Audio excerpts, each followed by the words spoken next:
अगर आप भी लेना चाहते हैं देश दुनिया की तमाम जानकारी तो आज ही सब्सक्राइब करें हमारे चैनल को। साथ ही नीचे दिए बेल आइकन को जरूर दबाएं ताकि हर अपडेट आप तक पहुंच सके। नमस्कार, प्रभाव साक्षी न्यूज नेटवर्क पर आप सभी का स्वागत है। सुप्रीम कोर्ट ने आज दिल्ली सरकार को कड़ी फटकार लगाते हुए पूछा है कि आखिर राजधानी दिल्ली में टेस्टिंग कम क्यों हो रही है। अन्य शहरों के मुकाबले दिल्ली में कोरोना वायरस की जांच का काम धीमा क्यों है, टेस्टिंग कम क्यों है, बड़ा सवाल पूछा है। और सरकार से सवाल यह भी पूछा है कि क्यों आखिर दिल्ली के अस्पतालों में बद इंतजामिया है। सुप्रीम कोर्ट ने कहा कि बड़े बड़े दावे किए गए थे कि हमने ये कर दिया है, हमने वो कर दिया है, लेकिन हालात कुछ और हकीकत बयां कर रहे हैं। सुप्रीम कोर्ट ने कुछ मीडिया रिपोर्टों का स्वतः संज्ञान लिया और कहा कि दिल्ली में भयानक हालात हैं और इस इंतजामी को और बदतर होते हालात को तुरंत रोकना होगा। दिल्ली की सरकार को निर्देश दिए हैं कि आप हालात को जल्द से जल्द बेहतर बनाएं कि किस तरीके से अस्पतालों में जो सुविधाएं ज्यादा से ज्यादा बढ़े, लोगों को जिस तरीके से परेशानी झेलनी पड़ रही है वो परेशानी ना झेलनी पड़े।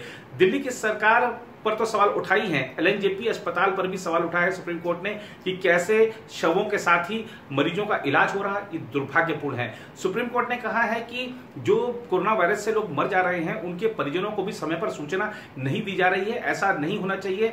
इन सब बद इंतजामियों को दूर करना चाहिए, लोगों को परेशानी ना हो, समय पर सबको इलाज मिले, ऐसी व्यवस्था की जानी चाहिए।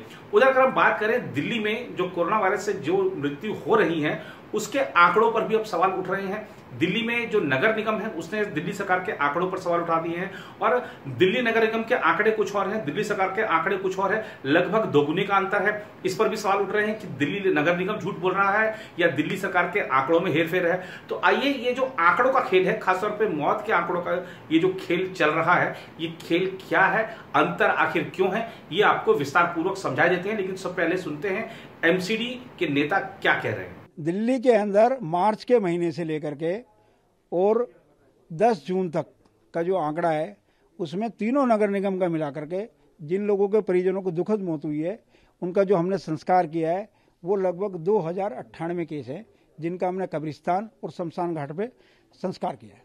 ये सभी कोरोना पॉजिटिव केस हैं? ये बिल्कुल सभी कोरोना पॉजिटिव हैं। सस्पेक्टेड जो केस है उनका हमने अलग आंकड़ा दिया था, लगभग 200 केस वो भी हैं जिनका सस्पेक्टेड है, जो संदिग्ध है।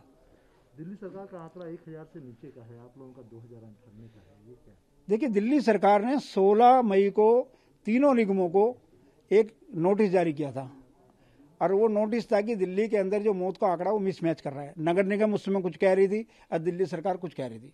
तो उन्होंने जब हमारे को नोटिस दिया तो 17 तारीख को हमने उसका जवाब दिया। उन्होंने कहा कि आप मौत के आंकड़ों को वेरीफाई करके दो।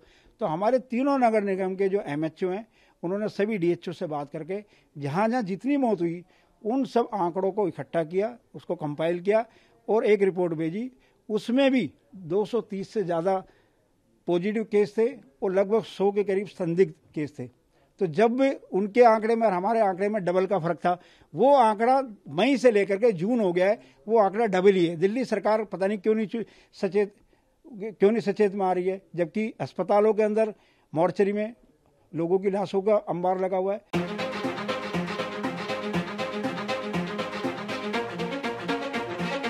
तो दिल्ली नगर निगम के दावे के अनुसार दिल्ली में गुरुवार तक 2098 कोरोना संक्रमित शवों का अंतिम संस्कार किया गया है। नगर निगम के आंकड़ों की माने तो सबसे ज़्यादा मौतें साउथ एमसीडी में दर्ज की गई हैं, जहां 1080 कोरोना वायरस से संक्रमित शवों का अंतिम संस्कार किया जा चुका है। साथ ही नॉर्थ एमसीडी में 976 और ईस्ट एमसीडी में 42 कोरोना से होने वाली मौतों के शवों का अंतिम संस्कार किया गया। वहीं गुरुवार को ही दिल्ली सरकार ने जो कोरोना वायरस को लेकर अपनी डेली रिपोर्ट जारी की, उसमें दिल्ली में अब तक हुई मौत का आंकड़ा 1085 बताया गया है। दरअसल मौत के हिसाब किताब के इस खेल को समझने में कई पेच हैं। पेच कई मामलों में तकनीकी भी हैं।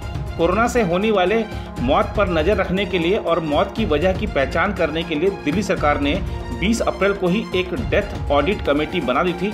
इस कमेटी के मुखिया पूर्व director general health services doctor Ashok Kumar हैं। सभी अस्पतालों को अपने यहाँ हुई मौतों की जानकारी 24 घंटे के भीतर 3 डॉक्टरों की इस कमेटी को भेजनी होती है।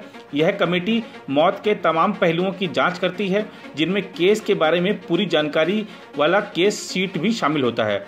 उस मरीज के बारे में डॉक्टरी जांच यानी इन्वेस्टिगेशन और आखिरकार मौत की वजहों की जानकारी यानी डेथ समरी की पड़ताल भी ये डेथ कमेटी करती है। इन पहलुओं की जांच के बाद जिन मामलों में मौत की प्राथमिक वजह कोरोना पाई जाती है, उन्हीं मामलों को दिल्ली सरकार अपनी रिपोर्ट में कोरोना मौत के तौर पर दिखाती है, जबकि एमसीडी के आंकड़ों का आधार दूसरा है। नगर निगम के जिम्मे दिल्ली के सभी शमशान घाट और कब्रिस्तान हैं। यहाँ पर जो शव अंतिम संस्कार के लिए आते हैं, उनका हिसाब किताब एमसीडी रखती है। अगर किसी की मृत्यु संदिग्ध हालत में होती है, जहाँ कोरोना एक वजह हो सकता है, उन शरीरों का भी अंतिम संस्कार कोरोना की तय गाइडलाइन के हिसाब से ही होता है, यानी वो भी एमसीडी के रजिस्टर में कोरोना के खाते में चले जाते हैं। आईसीएमआर के ताज़ा दिशा निर्देशों के मुताबिक अगर किसी शख्स का कोरोना टेस्ट मौत से पहले नहीं होता है, फिर मृत शरीर से कोरोना जांच के लिए सैंपल तक नहीं लिए जाते हैं, लेकिन लक्षण के आधार पर उस शव का अंतिम संस्कार भी कोरोना के लिए तय गाइडलाइन के मुताबिक ही किया जाता है। इसलिए एमसीडी के मुताबिक जो आंकड़े हैं वो दिल्ली सरकार के आंकड़ों से कहीं ज़्यादा हैं। दिल्ली में कोरोना की वजह से होने वाली मौतों को लेकर ये कोई पहला विवाद नहीं है।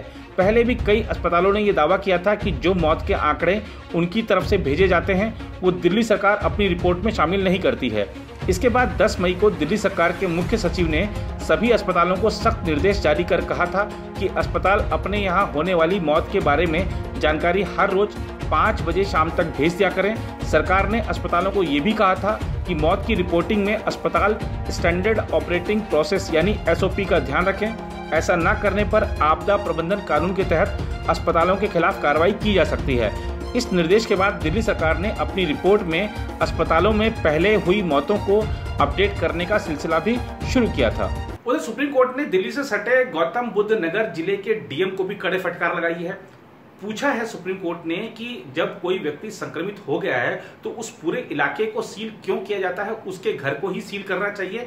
और सुप्रीम कोर्ट ने सीधा सीधा पूछ लिया है कि जब पूरे देश में एक अलग नियम है तो नोएडा के लिए और खासतौर पर एक जिले के लिए अलग नियम कैसे हो सकते हैं, ये बड़ा सवाल पूछा है। और नोएडा के डीएम को ये निर्देश दिए हैं कि वो अपने इस फैसले पर पुनर्विचार करें।